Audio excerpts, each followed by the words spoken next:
welcome to another episode of Head to Head Sports. I'm your host, Brian Parker, along with my co-host, Mr. Randall Hargrove. How you doing, sir? What's going on, B? Man, all is good. All is good, except for, one of my fantasy teams just kind of did like yours did the first week, just fell flat. I don't know if anybody could do as bad as mine the first I got kind of close. I did. I really did.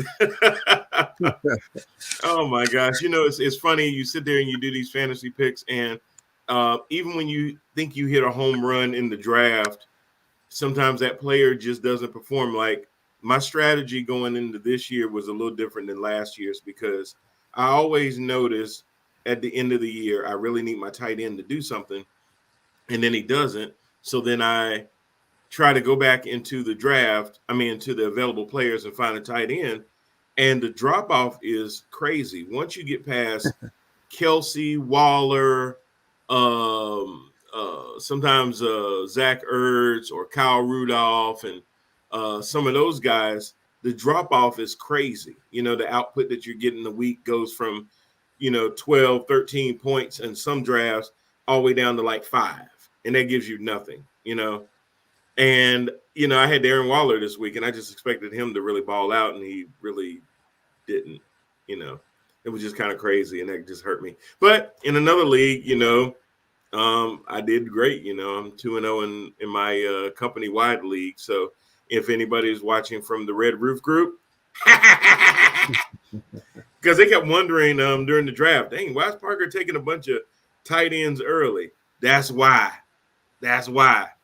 So anyway, that's just my little dig in at the beginning of the show. But we are here to talk about the NFL for the week, talk about week 2 and look forward to week 3. As always, we are broadcasting live. That's right, y'all. Live. We are on Facebook, LinkedIn, and YouTube as well. We will also be broadcasting on our Roku channel tomorrow at 11 a.m. And then, of course, there'll be reruns and stuff like that. And you can always see our on-demand on our Roku channel as well. So you don't have InPower on your Roku TV? What the hell is wrong with you? All you got to do is do a search for a channel, add InPower. Yes, the letter N, the word power, all one word.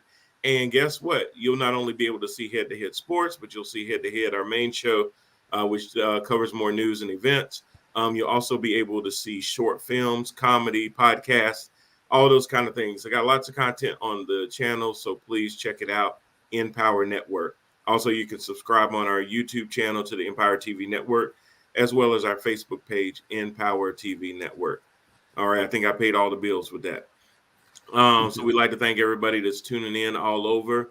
I just saw the other day, Rand, that somebody actually from Colombia and Argentina logged on. So how about that? All right. So, yeah, very, very cool. We're getting viewers all over the place. And I did invite a lot of folks personally right before this show. And we'll continue to do that just to kind of remind people 10, 15 minutes before the show starts that the show is starting. The show is for everybody. So guess what? If you want to be part of the show, meaning you want to jump in live for a few minutes and talk about your team or ask us some questions, we'd love to have you. It ain't just about me and Randall talking, but if you'd like to join in, definitely feel free. If you'd like to join our live comment, like my brother Jermaine just says, I'm watching from Africa. He really is in Africa. He gets all of the great trips. So hello, bro, man. Good to hear from you. Call your mama. That's all I'll tell you. Or text her. I know it might be a little expensive from Africa. But anyway, glad to have you and see we got some other people on here as well. If you'd like to join our live chat like Jermaine just did, feel free to type in the comments anything that you agree or disagree with, or you got some questions or input that you want to give us. Like I said, if you want to jump on actually live, you can do that as well. Just send us requests in the comments, and I will put a link in there for you to do that. Can't have you drive the whole show, but if you want to jump in for a few minutes, we would certainly appreciate that as well. All right. With all of that said, a crazy week number 2 in the NFL for sure. What were some of your observations from week 2? Crazy is the key word. It's just a really crazy season so far, 2 weeks in. I was looking through some statistics earlier today, and if I was to ask you who was the number one quarterback in total QBR 2 weeks into the season, who would you say? QBR. Well, Total quarterback rate. so if I said Brady, that would just be too obvious. So it's probably not Brady. I would Brady's up probably there. say something crazy like Teddy Bridgewater. Tyrod Taylor. And Tyrod Taylor, he didn't make it through the second game. leading quarterback 2 weeks into the season. See, I knew total it had to be QB. something crazy like that. Bridgewater, Tyrod Taylor, somebody that you wouldn't expect. That's Yeah. Who is the quarterback that is leading the NFL? Number one in attempts over 20 yards. Attempts over I 20 did yards. see that one. That is Teddy Bridgewater. That is Teddy Bridgewater. I guess Teddy's been listening to the criticism. And that makes me angry because that's all I wanted you to do with the Panthers, Teddy. I just wanted you to throw it to these studs. I wanted you to get DJ Moore the ball. I wanted you to get Robbie Anderson more than just 50-50 balls. That's all. I just wanted to see you push it down the field.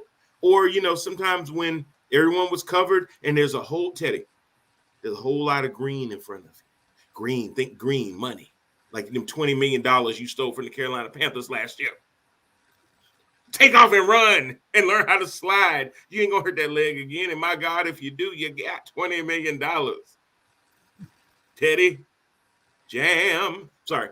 That's all I wanted you to do, Teddy. I just wanted you to run. I just wanted you to pass to the receivers. You had some good receivers. Even when McCaffrey got hurt, you had Mike Davis back there. You had some weapons and everything. I wanted you to lead us in some of these fourth quarter comebacks. You were 0-8 in fourth quarter comebacks. Then you go to another team. They smile at you. You got John Elway, I guess, one of the greats, up in the box looking at you every game, and you feel like you got to turn into mini Elway. All right, go ahead then. We see how long it lasts. I'm sure Brad is watching. I don't know if he is yet, but I'm sure Brad is watching. He'll be ready to jump on me and tell me how wrong I was about Teddy Bridgewater. And I'm going to say this: just wait and see. That's all you got to do. That's all I'm going to tell you. That's all you got to do. So I tell you what, let's kind of go around the league and kind of recap some of these games and see what happened. Let's go ahead and start with your Steelers, because I'm sure that you have a word or two that you would like to address to Steeler Nation. So are the Steelers – I understand Ben got hurt. What in the world happened in this game where the Raiders pulled out 26-17? Raiders were the better team that day. That's all it is to it. They put a lot of pressure on that young offensive line, that young, inexperienced offensive line of ours. And David Carr. No, Derek Carr lit it up. This dude's playing out of his mind right now. He almost threw 400 yards on you. He put 382 on you. Playing out of his mind right now. Some of the passes that he was making were like, wow. It's like, where's that been all your career? So sometimes quarterbacks keep climbing until they hit their peak, and then they start to go down a little bit. I think Carr is still eclipsing, still climbing, because he's really a special talent right now, man, for real. Well, your defense only got 2 sacks on him. He probably had a handful of hurries, but when the opposing quarterback has 3-4 seconds to throw this ball, even some of the quarterbacks that don't look good, you give them that kind of time, they're going to pick you apart. And he has weapons. Henry Ruggs Henry Ruggs caught 5 balls for 113 yards. So, he's not a scrub at all. So you got to make sure that you got to guard these guys. Kenyon Drake rushed for only 9 yards. Peyton Barber had 32. So the ground game really wasn't it. But then you see Darren Waller, even though he had a non-Darren Waller performance because he didn't have any touchdowns, he still had 5 receptions for 65. Renfro, 5 receptions for 57. He spread the ball around to 9 different receivers. Exactly. So he won't get apart like that. you're reading those numbers off, and all of those numbers, those offensive guys were really held in check. Darren Waller, 65 yards. I'll take that all day long, man. Exactly. Me too. 5 catches. I'll take it all day long. It's just this particular day, Derek Carr was like really on fire. He's been on fire all year. And the point that you made about us not getting pressure on the quarterback, that has a whole lot with TJ Watt and the groin injury. Went out of the game in the second quarter, did not return. Thank God it is not as serious as what I initially thought it was. And it looks like he may be able to suit up this week. But as you see, that defensive pressure off the edge, you got to have it. You got to have it. So when you're talking about in the first game, when he wasn't reporting to practice and he was talking about his possible holdout and he wasn't going to sign, I was like, Pittsburgh, y'all better sign this dude. You better go ahead and sign this dude. And this is why you do. You know, a lot of times I think they kind of take for granted, do we really need to pay this man this money? You know, can we get by with, you know, somebody else and all this kind of stuff? I hope that kind of answers these questions. Yep. This guy changes the way other teams have to approach you. He changes the game. It doesn't matter what quarterback you got back there. If you ain't got but 2 nanoseconds to throw the ball, that turns the best quarterbacks into average. You got to have that pressure off the edge, man. Exactly. So, you know, I hopefully Ben is okay. If he can't go, you know, Rudolph is the backup, and then you got Haskins behind him. Yeah, all of a sudden, this is a big game for us. It really is. We got Cincinnati coming. Are they coming to our house? We might be going to Cincy. I can't remember. Let me tell you, the Steelers and Cincinnati, they're coming to you. Thank God. This is a big game. The last thing that you want to do is give up a victory to Cincinnati and give them any kind of hope, any kind of momentum in this tough AFC North. We got to hold serve here. We got to go 2-1 because these next games after Cincy ain't no joke. And normally it's kind of crazy to say. Well, number one, it's kind of crazy to already say, man, we're into the third week of the season. But above that, it's kind of crazy to say that the third game can be so monumental. But a lot of these games early have been division games that we've been seeing around the league. So the division games mean a little bit more. And, you know, when it's for the division, a lot of times you can throw the records out of the door. And we'll talk about that a little bit more, too, because we got a Cowboy-Giants game, I think, coming up as well. And, or is it? No, I'm sorry. It's not Cowboy-Giants. The Giants are playing the Falcons. I think it may be the Eagles and Cowboys that I'm thinking about. Cowboys-Eagles. Yeah. So that's, you know, even though both of those teams seem like they're on kind of different trajectories right now, again, you throw the records out the door because anything can happen when you're playing a division rival. Speaking of which, just like how Atlanta played Tampa Bay, and honestly, for the first half of that game, I didn't know who I was looking at. Atlanta acted like they wanted to play. They did a little bit. And Moms, I just wanted to break in real quick and let you know, so Jermaine will know that I did read his comment. When I said for Jermaine to call you, his response was, tell her to catch me first. Just letting you know. That's your son. Anyway, I'm sorry. Atlanta actually looked like that they came to play in the first half, and then Tampa did what Tampa does. They just locked them down and brought them back to reality. But for the first half of that game, Matt Ryan became Matt Ryan again. He actually threw the ball 46 times. He hit 35 of them. But the problem that Matt Ryan is going to see is that it's not that he can't pass anymore, but sometimes he passed to the wrong team. While he threw 2 touchdowns, he also threw 3 interceptions. Those are just not normal Matt Ryan numbers that we've seen over the years. 35 of 46, yes. 300 yards, yes. 2 touchdowns, yeah, okay. But 3 picks with that, no. So has Matt Ryan did the same since the Super Bowl loss? No, it seemed like that just broke his back, that broke his heart, and he hadn't been the same since. No, he really hasn't. Now that did coincide with at one point they had running backs. They could just plug and play running backs, and they would get some kind of production out of them. now they just seem to go through running backs, and nobody is really seeming to stick. Cordero Patterson was supposed to kind of come in behind Mike Davis. Mike Davis had 9 carries for only 38 yards, which is 4.2 a carry. He just didn't have a lot of carries. And the problem is that when you're playing a close game, you can use your running game. When you start to get behind, when you're trading punts for touchdowns against Tampa, you can't run the ball anymore. Now you got to exclusively go to putting it in the air, which explains why he had to throw the ball 46 times. He had to do that basically to try to keep up. The only bright spot for Atlanta that I have really seen is Kyle Pitts is starting to pick it up a little bit. He did have only 5 catches, but he got 73 yards out of it. So that's 14.6 a carry. That's good. Calvin Ridley 7 for 63. So Kyle Pitts was actually the leading receiver in that game. I expected him to be the leading receiver on the team, quite frankly, especially when you don't have a good offensive line and the defense is coming at you. The best check down that you have is a pass catching tight end or a pass catching running back that can get the ball out of the backfield or screen or something like that when you don't have a lot of time to throw it.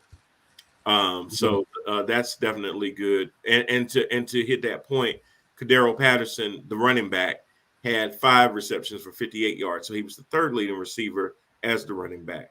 So your top 3 receivers were either a tight end or a running back. Not good. Not a good formula, especially when you get away Julio. Well, you had to get rid of him, but you got rid of Julio. Probably should have got rid of Matt Ryan. Calvin Ridley show out there, and everybody knows as far as defensive strategy, double him. Shut him down. Then what else? You're gonna let that tight end, and you don't have to load 8 in the box to stop the running back. So yeah, you can double that one side of the field and dare them to throw on the other side. Yep. And that's what Atlanta's pretty much going to have to do all year long. Throw it, because they're going to struggle running the football. The offensive line is not really designed to be a heavy rush attack. So it's the Matt Ryan showdown there. And then, I was thinking on the other side of the ball with Tampa Bay, they're falling a little bit guilty to what Kansas City was doing last year, which is snoozing a little bit during these games and then stepping on the gas when they have to. Yeah. So I've noticed that about them so far. We'll see what team sneaks up to bite them. I mean, who throws only 276 yards and has 5 passing touchdowns? I mean, that's Brady's crazy. Incredible. Brady's incredible. As much as I like to mention to everybody, like I do on every show, Tom Brady is 44 years old.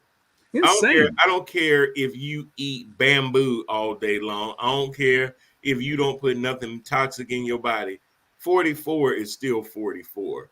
And the fact that he can throw 36 times in the game, hit 24 of them, 276, 5 touchdowns and no picks.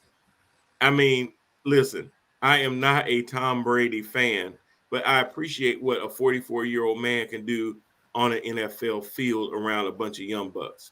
So I will give him his props on that. That is crazy. Y'all don't understand. To be able to play the duration of a full season like that at that age, to go through training camp, even if you have veteran days off and stuff like that, and then to come out and be on target like that, that is crazy.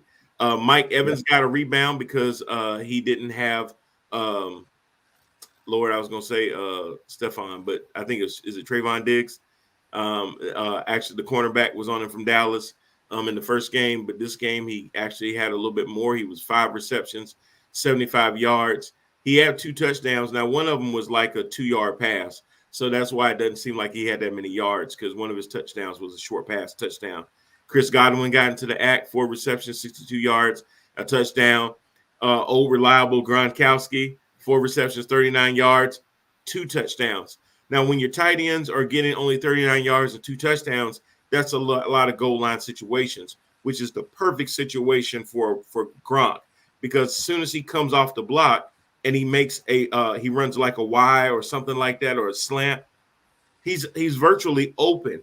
When he comes across and all you got to do is throw that quick slant, who can get with Gronk on that? That's like doing that. I saw Mahomes do that to Kelsey. It's virtually an unguardable play. If you're on the 2-3 yard line and that tight end runs a slant like that, and as big as he is, he's open. He's Yeah, over. you can just throw it up with Gronk. I Yeah, mean, you dude's just throw it over. 7. You I just throw it mean, over his shoulder. He catches it he's like gonna that. out And jump a lot of the DBs. You just throw it up to him. pretty much. Yeah, just back to the point of Brady. It's just incredible what this dude is doing. He's almost 45 years of age. You know, I was mentioning the point about quarterbacks reaching their peak, and then they reach that peak and they start to decline. It's kind of crazy with him if you think about it, because he kind of went up, hit the peak in New England, and we saw a slight decline. But Yeah. now the dude is starting to incline again in Tampa Bay. It's crazy. Who does that? Nobody. Who does? Nobody. That's why I say I have to give him credit where credit is due, because we've seen all the quarterbacks when they hit 40 years old. Your body starts to betray you. Your mind might be sharp, but your body isn't with it. You saw that with Drew Brees starting to decline. He couldn't get the ball down the field as much. Big time. You know, Big time. we saw that with Peyton Manning. You know, he was already a mobile quarterback, but he started having trouble getting the ball down the field. We saw that with Eli. I mean, we've seen it with everybody that goes out. It's your time. We saw it with Kurt Warner. We saw it with Steve Young. We see it with them all. The time just it's over. But with Tom Brady, I don't know what that man is doing. You know, I don't know what Gazelle doing to him, but whatever. I mean, it's Gazelle, call my wife. Anyway, just saying. I need some of that. I need whatever he's having, for sure. Anyway, you know, I keep doubting this dude, and I bring this up every single week. And all he does is he keeps winning. He keeps proving to me, Brian, you don't know the hell you're talking about. So, Kyler Murray, again, a very good day for you, son. You did throw 2 picks, but you threw for 400 yards and 3 touchdowns. You and D Hop just keep on gelling. Every time I think that they're about to lay you down, you escape them. You look like a video game out there. He's just running around. Now keep going. Oh, God, this isn't going to end well. He did one scramble where he backed up about 12, 13 yards and then just launched the ball in the air to Rondale Moore, who was wide open. Like there was nobody out there. I don't know how he found him, but he just scrambles. He's running off his back foot. And then at the last second before he just gets creamed, he just lofts it up in the air. And it looks like it's just in the air for like forever. And it falls right into Moore's basket. And he just runs it in. He could have crawled as open as he was. He could have got on his knees and still had a touchdown. It was just ridiculous.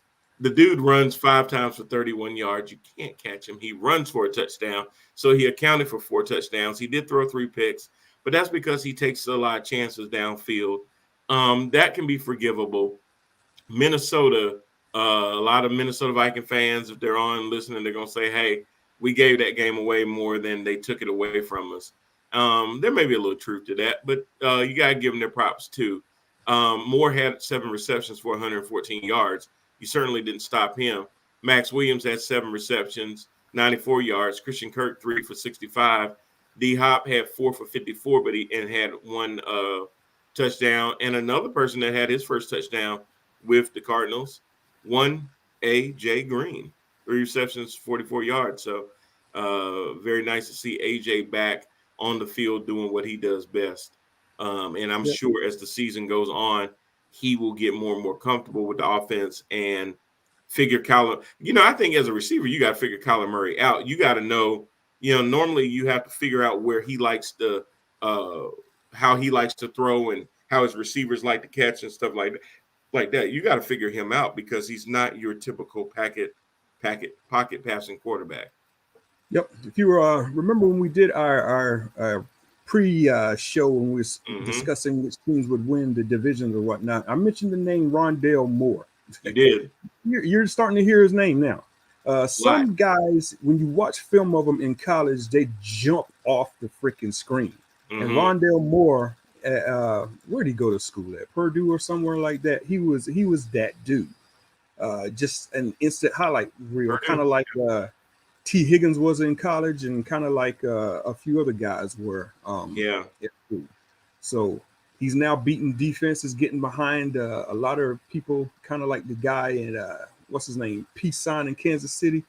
You're gonna have that version in Arizona. So, Not no neck. no neck. Yeah. Tyreek Hill. Tyreek Hill, yeah. Yeah.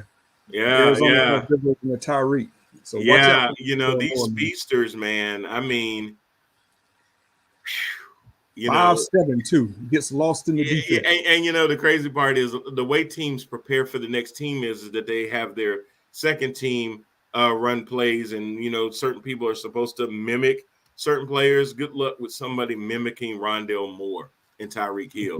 Hey, good luck did with you that. back when you were young, little and playing? Did you have this kid in the neighborhood that was shorter than everybody else? And when you were playing tag or playing football or whatever you're playing, nobody could seem to catch him. I think we all had those kids in our neighborhood back in the day. Definitely. That is Rondale Moore, and that is also the quarterback too. That is true. That's a good point. I was watching the Titans and the Seahawks, and that was a good game. That game went to overtime, kept going back and forth. Seahawks jumped out. I thought Tennessee was dead in the water. The first couple of series, Derrick Henry had like 9 runs for 8 yards. It was something ridiculous like that. I take a break from watching the game. I come back. Derrick Henry has over 180 yards rushing and 3 touchdowns. And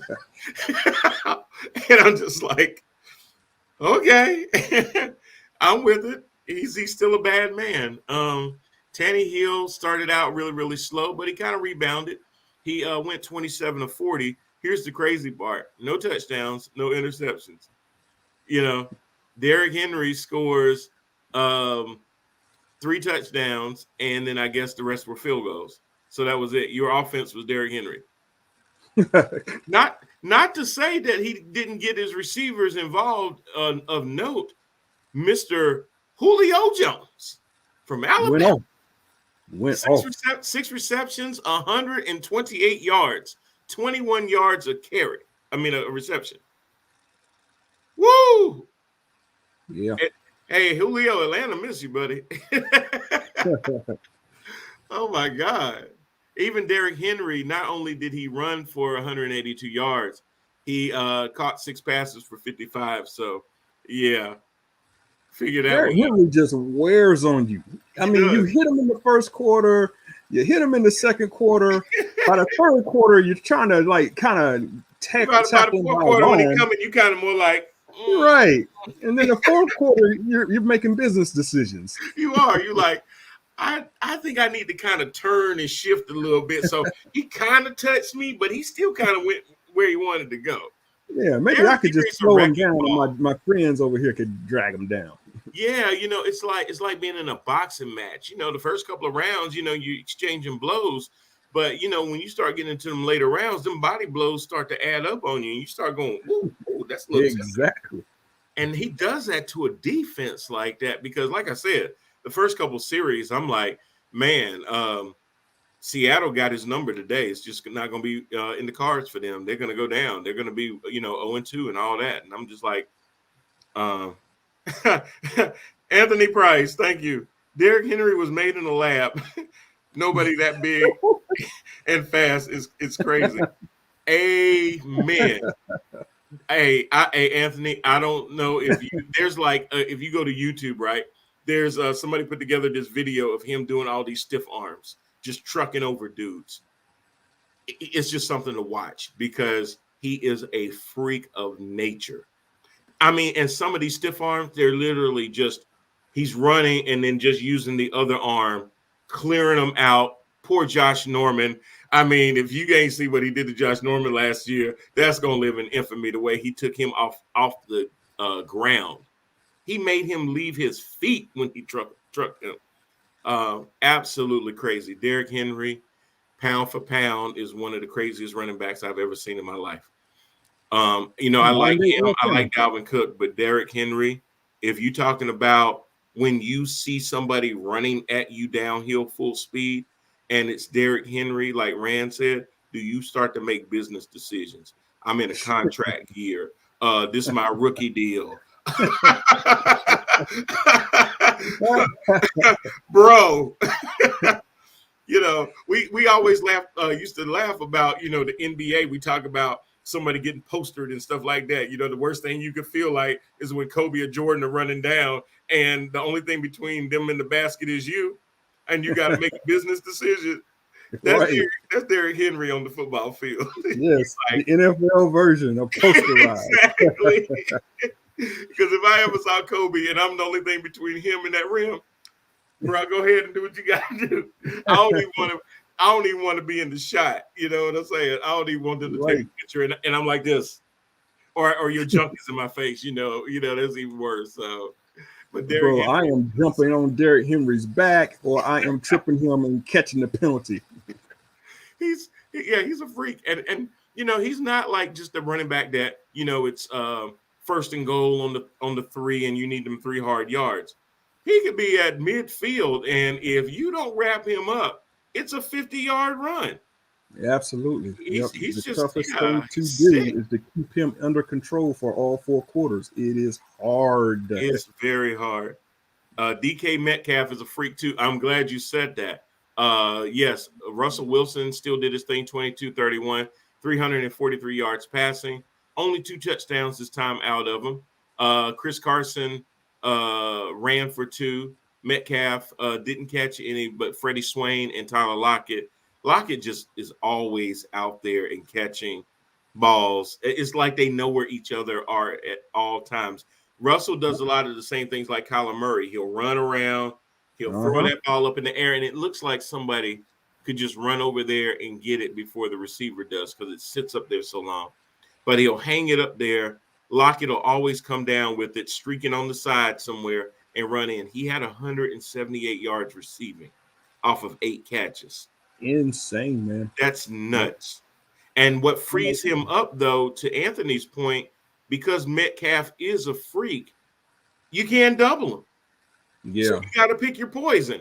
So Lockett could go off this week like that, and Metcalf could have the exact same numbers next week because you got to pick your poison. And it's not like you can sit there and stack the box because Chris Carson been having his way of late. He only had 31 yards in this game, but of late he's been running pretty well. So you have to respect Chris Carson being out there.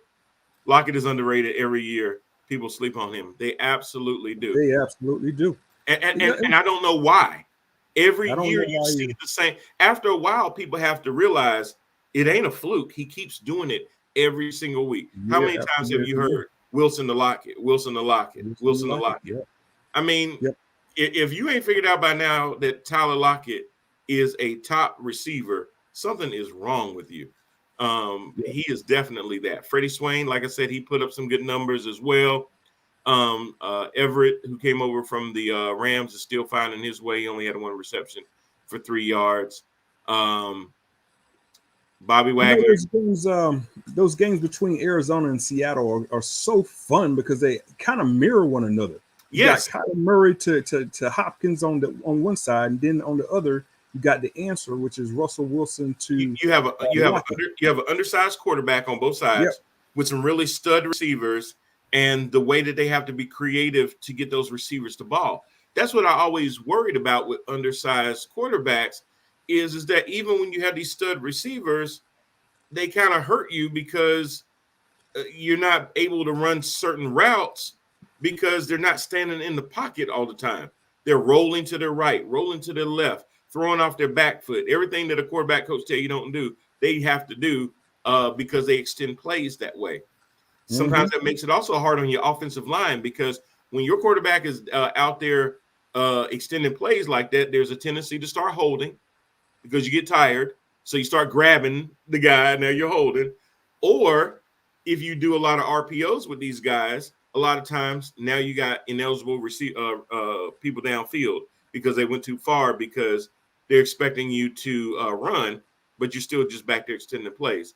So a lot of those things can happen when you've got quarterbacks that do that. But again, Kyler Murray, I'm gonna have to give you your props. I still ain't gonna say that y'all gonna win your division, but hey, you making it fun for me to watch the NFL right now. So for that, appreciate it very much, very much so. I was also looking at the let's just talk about this one. Because I said this was a game that I was really looking forward to. And I don't know what the hell I was thinking. There is a such thing in the NFL as fool's gold. And I got 2 fool's gold games of the week. I'm going to start with the least obvious right now, and that would be New England and the New York Jets. And the reason I said that was my fool's gold game of the week is because the Jets are who we thought they were. They suck. They always will be. So they always will be. They did. But the problem is that the Carolina Panthers in the first week made them start to look like they were on the up in the second half of that first game. The first half, they did what they needed to do. The defense came out. They were getting in Zach Wilson's face. They were making his day very, very hard. Welcome to the NFL. He got sacked 6 times. Yeah, they were all over the kid. And he threw some picks. He showed some resilience in the second half and damn near led his team back. Well, he ain't do so good on Sunday against the New England Patriots, who don't have a bunch of players on the COVID list. That is correct. Well, he threw 4. Okay. Yeah. He threw for 210 yards, which, 19 to 33 wouldn't be bad. No touchdowns, but he threw 4 picks. Poor dude, man. And I mean, if there was another quarter in that game, he would have threw another one. The only thing that kept him from throwing another pick was the score. I mean, was the clock. He was ready to throw another one. He really was. But yeah, and it's a shame because he does have some decent receivers now. But it's really he's just got to get on page with them. His line is got to be able to hold up. He has to know the difference of when to try to play hero ball and when to throw the ball away and fight for another day. He's good just on a bad team. Totally agree. But he also has to, and he's a rookie. A lot of it is going to be decision making. He's got to learn when to say, hey, this play is not going anywhere. If I throw into that triple coverage, it's 3 times more likely that the other team is going to get the ball than my man. Okay? Yeah.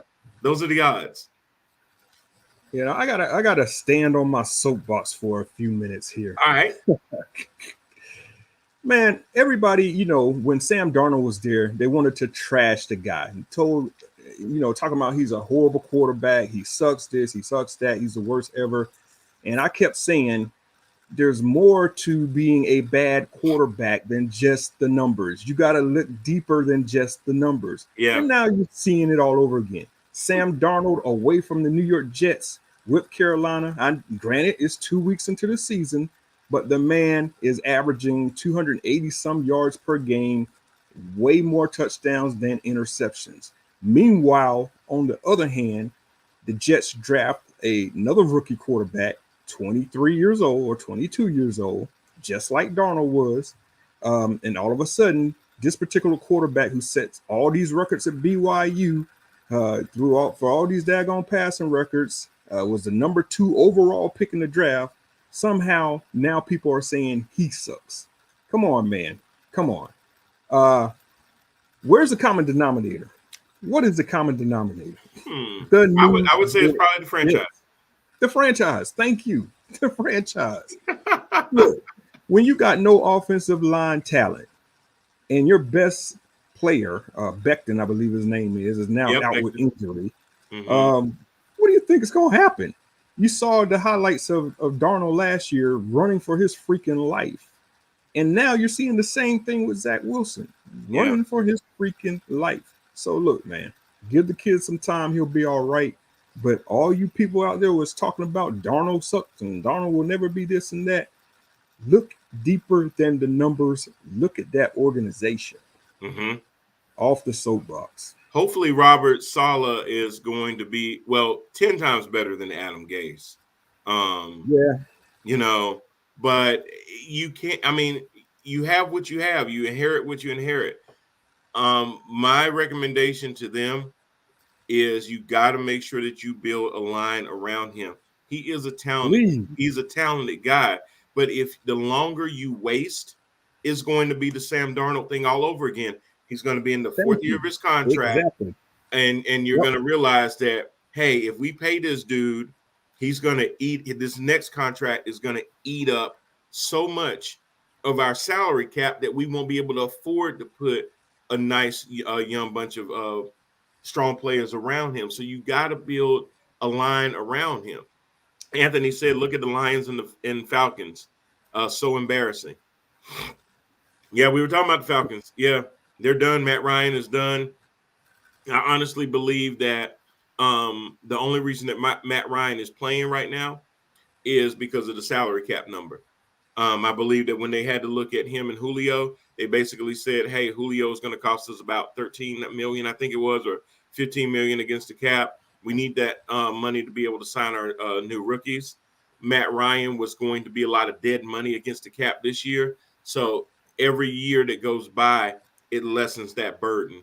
And I believe next year will probably be that year. With that said, though, they still should have drafted at least a quarterback that once they get so far in the season and everybody can basically acknowledge the season is over, then you go ahead and you start letting that young guy play and you sit Matt down. Kind of like what they did with Eli at first until they brought him back in, where they benched him and tried to go with Daniel Jones. I wouldn't do it quite like that, but do it in a way where it's like, okay, the season is over. What are we really playing for? We really need to get these young guys out here and see what they're going to be able to do. Anthony, I think the Falcons should have drafted a quarterback, not a tight end. Exactly. Yeah. Well, here's the thing. I love Kyle Pitts. When I saw him at Florida and I saw the things he was doing, man, I had visions of Greg Olsen, Jimmy Graham, all those kind of big guys that could still catch the ball and get yards after the catch and stuff like that.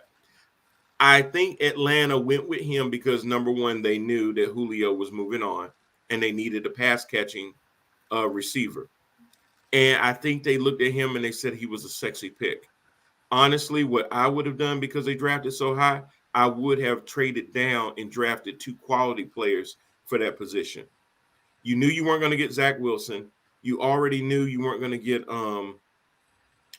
Trey Lance. But got Justin Fields, though. But Justin Fields was there. Yep. Mac Jones was there. Yep. I would have took either one of them instead of having another year watching Mac. Because even if you would have let Justin Fields or Mac Jones sit a full year behind Ryan, would still be better because at least now you have an exit strategy. But you don't have anybody. So who is your exit strategy now? So now when you sit there and you do draft a quarterback next year, he's starting from scratch. He ain't seen a play in your playbook. He don't know nothing about that team. And you're still going to have years and years of pain. You could have at least started this year towards that rebuilding. But now you've just delayed it another year. Now, as a person that's a fan of the Carolina Panthers and they're in my division, I couldn't be happier for them. But from a team standpoint, that's not how you build continuity with your team. At some point, you have to be able to look at players on your team and say, hey, they're getting closer to the end than they were at the beginning. We have to have a continuity strategy, not try to go out there and find the sexiest player and say, hey, we're just going to do this to put tails in the seat.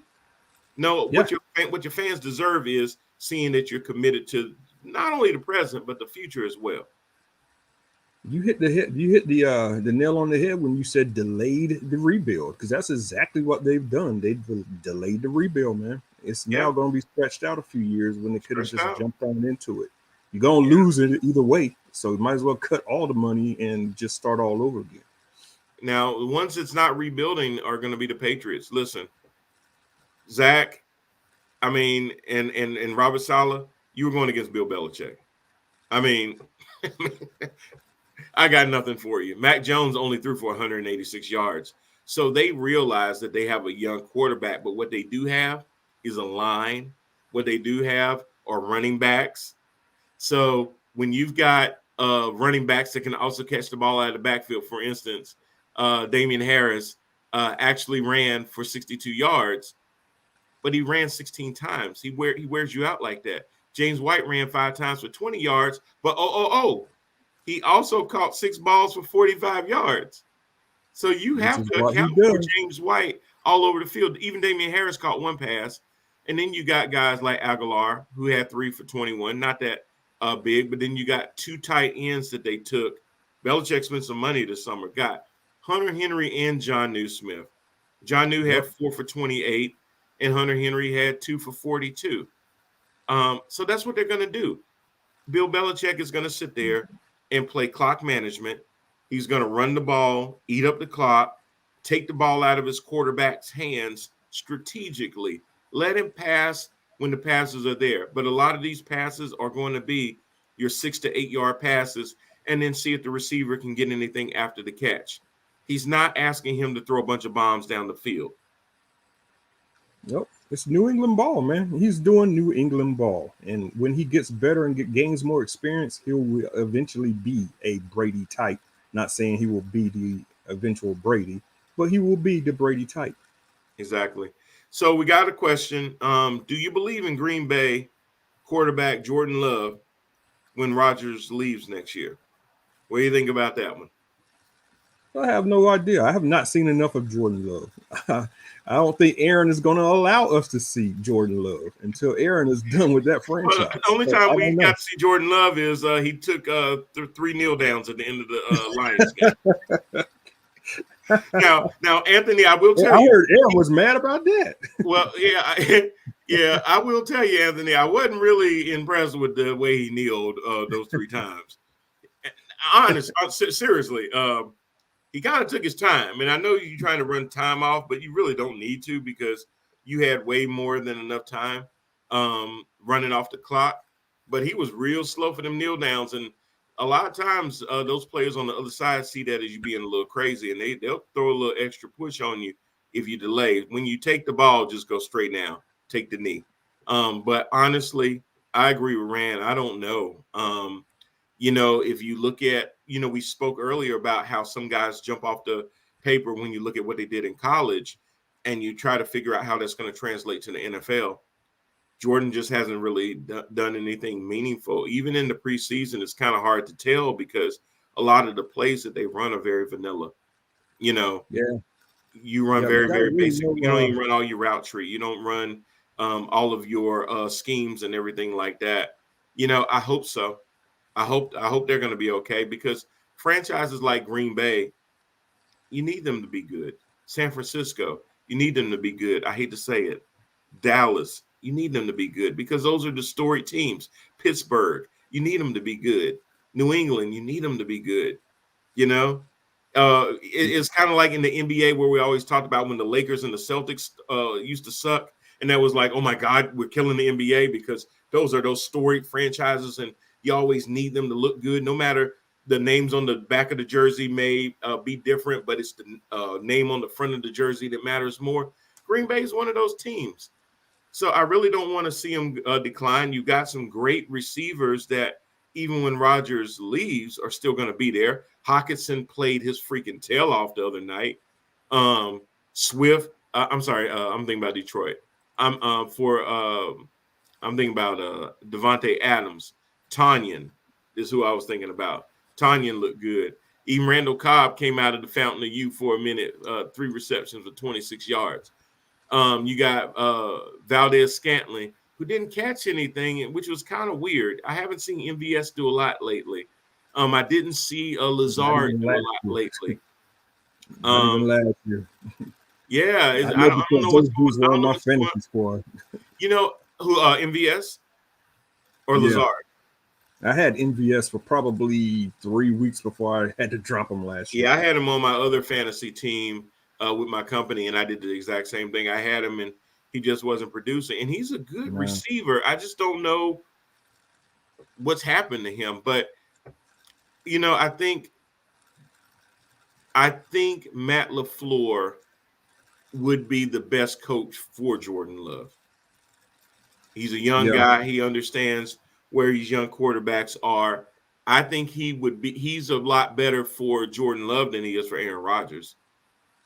Yeah. Aaron's just kind of that old guy stuck in his ways, and you might call a play down there and he'll just he like the pitcher at the baseball game. He looking at the what the catcher is doing, and he does this. He shakes you off. You know, he's the old stubborn guy. Who was that asked that question? That was Anthony Price. Okay, Anthony, I'll tell you this. Go look up Jordan Love's YouTube highlights, but I'm gonna give you a secret. When you're looking at highlights for a quarterback, don't just look at the end result, which is touchdown, because that could be deceiving. Brian, do you remember years ago when we saw these fabulous highlights of Jimmy Clausen? I knew you were going to say something like that. Yeah. Oh, for Notre Dame, right? Wasn't it Notre Dame? All these highlights of Jimmy Clausen, and you know, I was preaching the entire time because he would throw these little slant routes to Golden Tate, and then Golden Tate would take it the distance.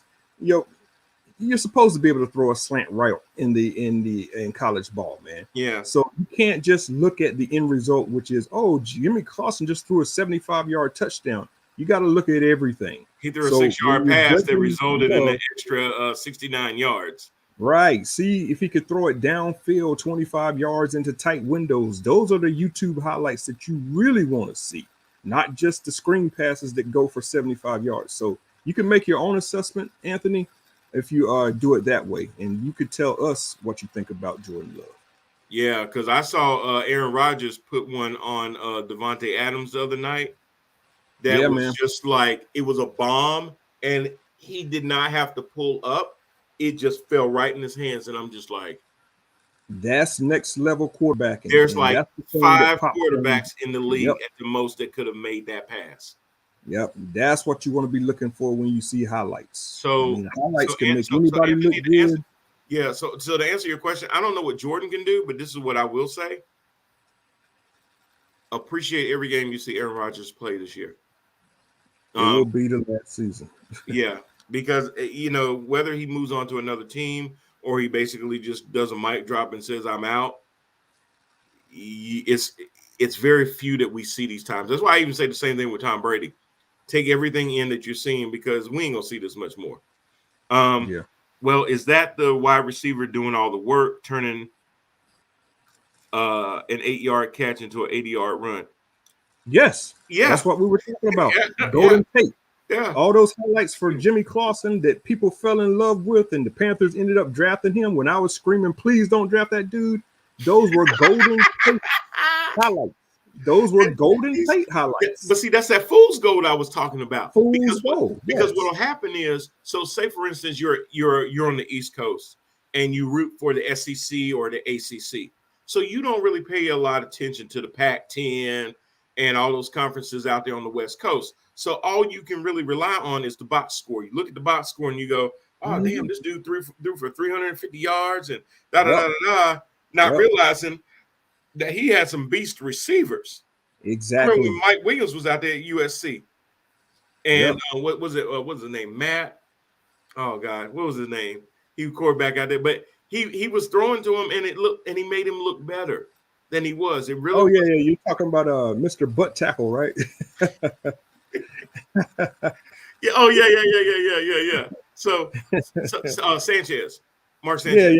Yeah. Yep. So, Mark Sanchez. Yeah, but the butt fumble, which will live in Jets infamy forever. But yeah. So sometimes you get lured into thinking that it's the quarterback when really it's the receiver. It's the offensive line, you know, somebody in the water cooler. And I won't mention his name, but you have a troll in the water cooler that likes to get people stoked up. And he kept bringing up Tom Brady being a system quarterback. Yeah. Oh, my God, yeah. And after a while, I just realized I'm like, you know what? He's just doing that to get a rise out of people. And he's pretty good at it. Because, sometimes people just say the craziest things, and you go, well, wait a minute. Aren't most quarterbacks a system quarterback? Like the team drafts the system around the quarterback, and it's up for the quarterback to thrive in that system. You know, that's why when Tom Brady came from New England to Tampa, they catered the offense around their quarterback, which you should probably do. They figured out how to use Evans and Godwin and Antonio Brown, who's on COVID now, to be able to work better with Brady to get the ball out of his hands quicker but yet give time for the receivers to get downfield.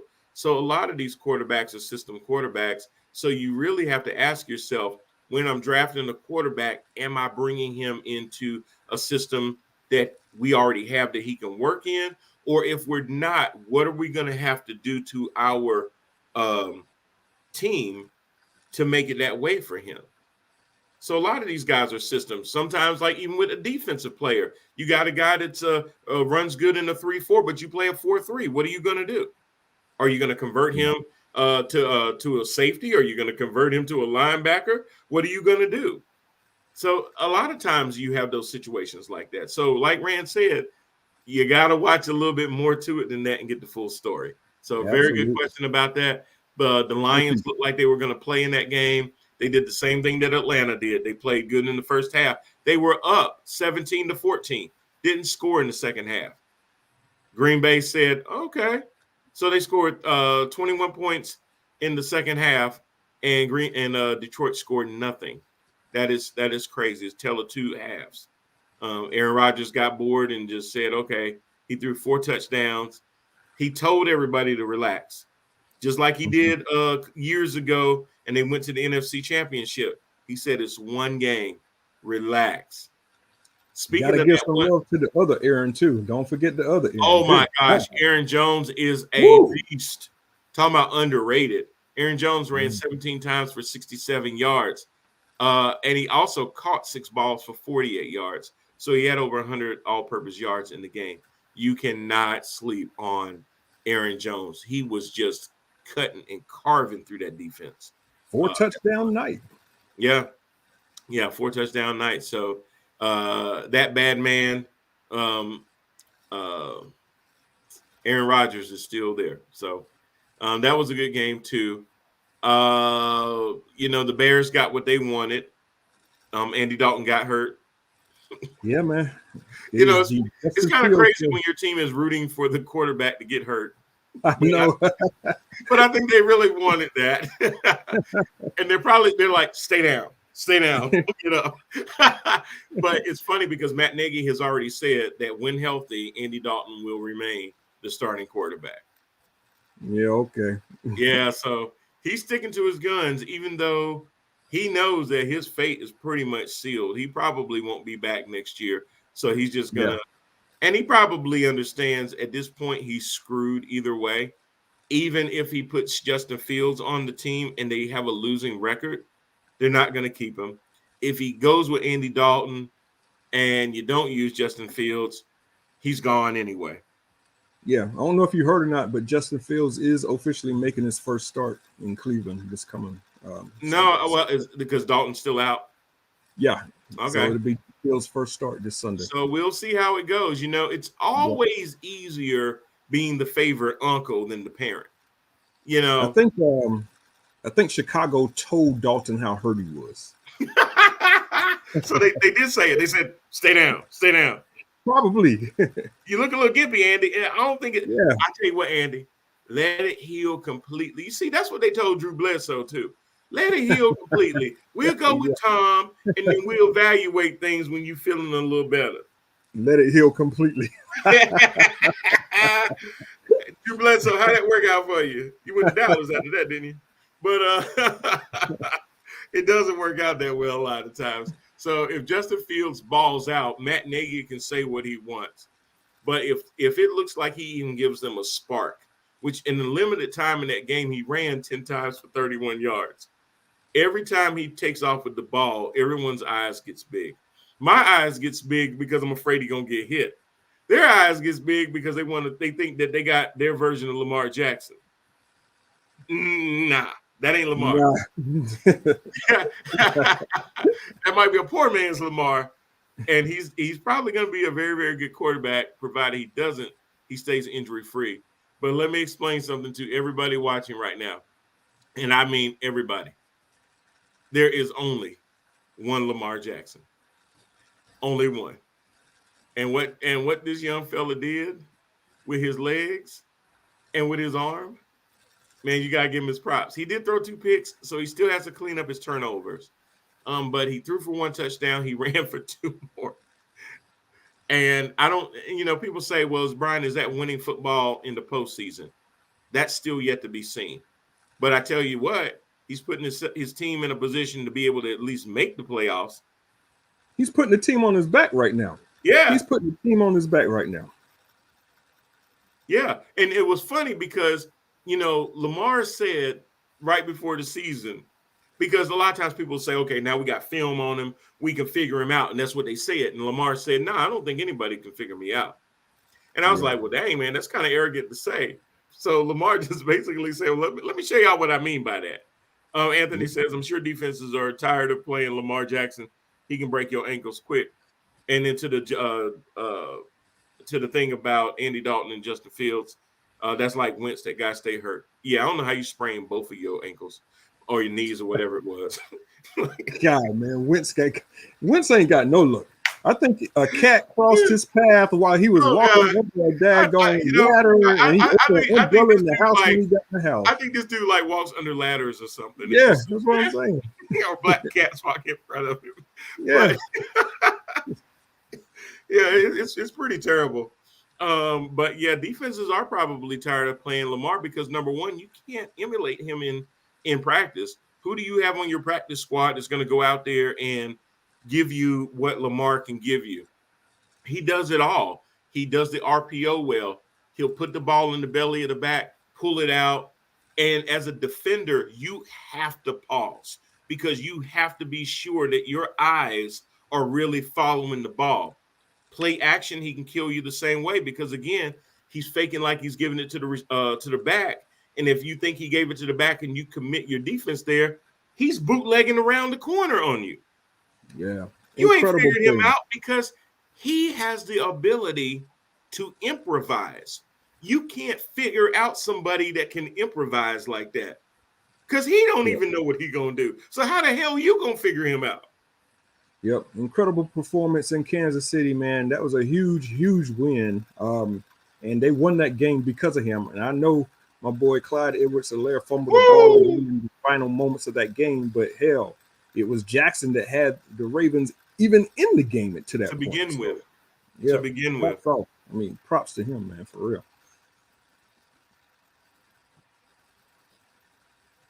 What we got?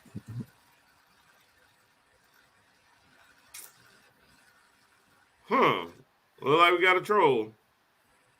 What we got? I ain't gonna read it. You can probably see it in the comments though. All right. I ain't gonna read it. That's just craziness. Hey, ain't the first time been trolled. I'm the creator of the water cooler for 10 years. You've seen a lot of trolling going on. Wow. Everything he does, Ravens won't make the playoffs. Well, Anthony, that's probably. Oh, you mean Super Bowl? Okay, got you. Yeah, I agree. That's debatable, but that's more realistic. Yeah, they'll definitely make the playoffs if he plays like that because they'll win enough games to make it. Because you got to remember now, 7 teams from each conference get into the playoffs. So, and I believe that when you're looking at the AFC North, it's really going to be between them and Cleveland. And Cleveland is having some problems right now that they could be compromising early games that are going to come back at the end of the season and bite them in the tail if they don't win. So when you're Jarvis Landry, I think just went on IR for 3 weeks. Am I right about that? Yeah. Beckham Jr. hasn't come back yet. Even when he comes back, he's going to have to get, back into game shape. I mean, you can't play the Houston Texans every week to keep your record up. You're going to have to be able to win the games that you're supposed to win. So right now they're 1-1, and their division. You got to win your divisional games, but the thing that's really going to really push you is you're going to have to win a lot of those out of conference games too. So right now, as it stands, it's a 4-way tie for first place in the AFC North. Everybody is 1-1, including the Bungles, including the Browns, including the Steelers. Everybody is 1-1. So Baltimore really has a better chance right now than anybody else in their division. I hate to say that, Rand. To get the 1 seed. Let me see if I agree with you on that one. No.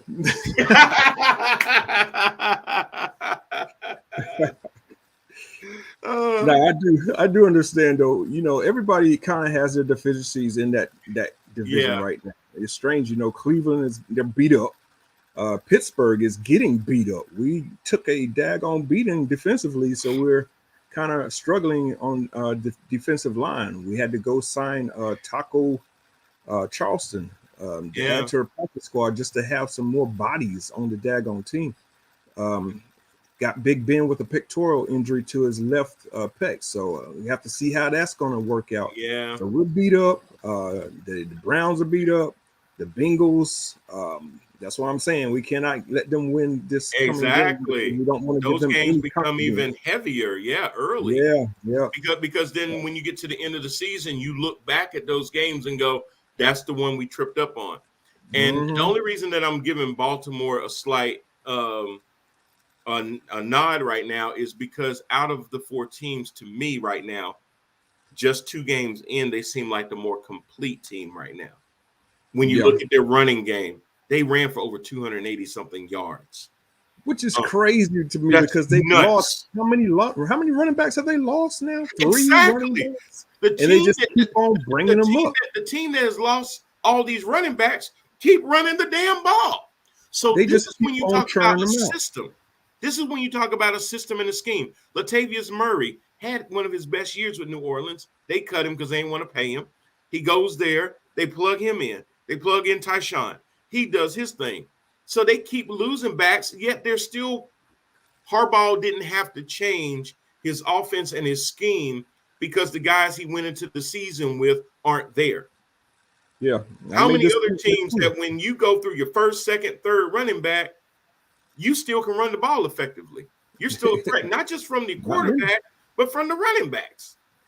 Not many, man. No. You know, I made this point in the water cooler the other day. It's like Baltimore churns out running backs, kind of like the Steelers churn out linebackers. Correct. They just find them and plug them in and they go. Yeah. That's it. So I wanted to talk about the NFC least because Anthony said, I just flip a coin every time my team, Washington, plays. He says that's why Ravens don't really draft a wide receiver. It's a running team. That is correct. Let's talk about your Washington football team. They did eke out the game against the Giants. And I'm going to tell you, that was a crazy game because for once, Daniel Jones was not the problem of the New York Giants. The running game, he threw for 249 yards. He ran for 95 yards. Talking about a mobile quarterback, he ran for a touchdown. He threw for a touchdown. Daniel Jones wasn't the problem for the New York Football Giants. It was folks not catching the ball. Yes, Slayton, I'm talking about you. That was a catch you have to make. Saquon Barkley, hopefully he played 84% of the reps. They're looking at him to be a full go this week against Atlanta. I believe they're playing. So he should look a whole lot better. On the other side of the ball, and you know, it's funny how Taylor Heinicke became the darling of the NFL when he was a Slayton catch away from losing that game, when he was a false start away. I mean, offsides away from losing that game at the end when they had to do the re-kick, you know. So the whole story would have been different if the first kick would have held up that was no good. He would have been the narrative changes, ain't it? It's just funny how that penalty changed the whole perception of the game. Everybody's yelling, Taylor, Taylor, Taylor. And I'm just like, okay. But I'm going to be honest with you. He threw 46 times. He hit 34 of them. He threw 2 touchdowns.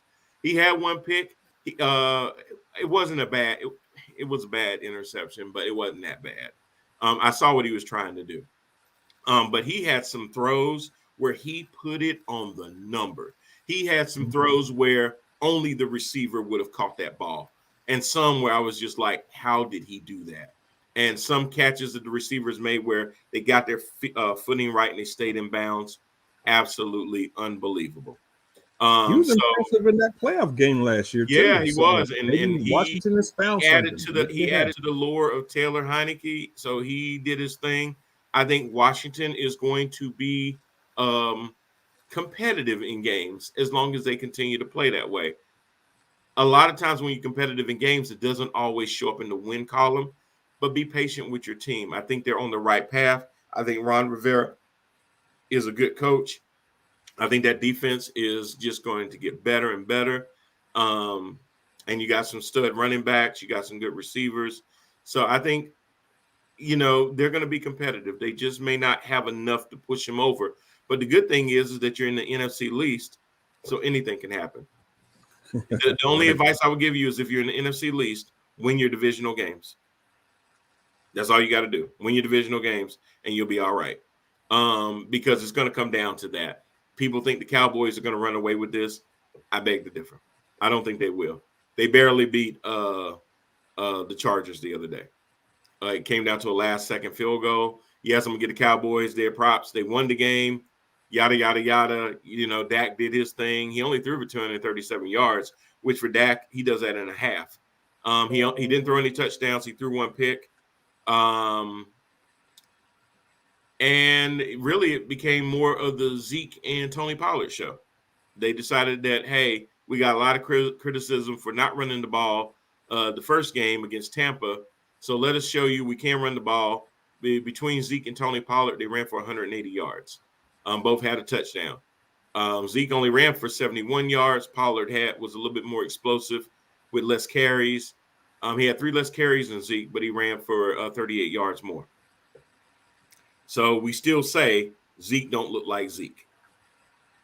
Looks a little thin to me. I don't know what's up with that. Not as physical as he's been in the past. So we'll have to see how that weight loss translates. I think I said the same point last week. Have to see if that power translated with the weight loss. Right now, it's not looking the same. And on that note, Anthony, we're about to wrap, but you're right. You're right. He says Zeke only is starting because of his name and money. Tony is better. Yeah, 100%. I have to agree with it. Because he fought for all that money. So now Jerry Jones is in a box because he has to basically justify why we gave this man his money. Yeah. But you're right. Even before he gave him that money, I kept saying Tony Pollard looks more explosive than Zeke does. When Tony gets around that edge, he's gone. Zeke looks like he's trying to find the sideline so he can breathe. He don't look like Zeke of Ohio State. He just looked like a Ewok, So, anyway, we're about to wrap. We got like 2 minutes. Any games of the week coming up for you this week that you're going to keep an eye on? Oh, yeah, most definitely. I want to see Fields' first start in Chicago, no doubt.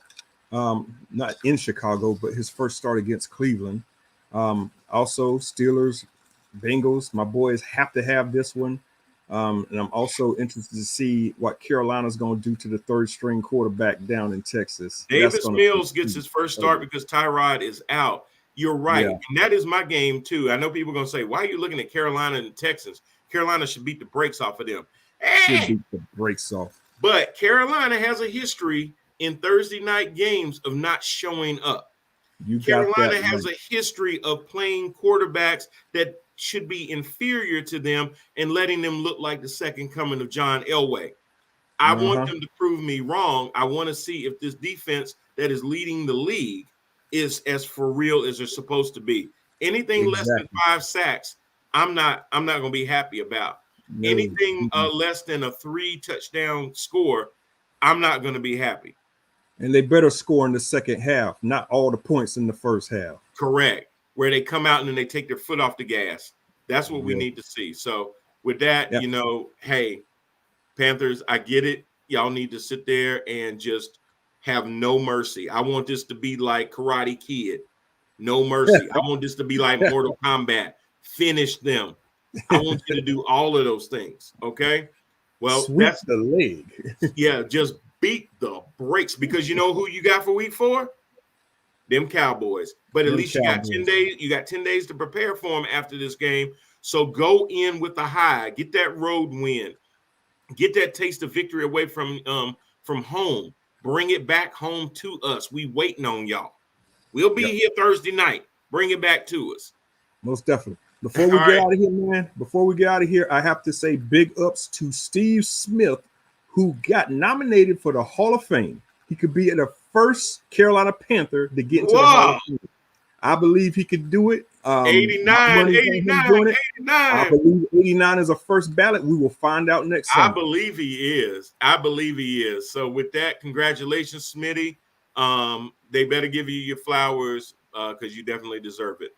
Well, Brian Parker, Randall Hargrove, we out of here. We will see y'all next week. Y'all take care. Be good to each other.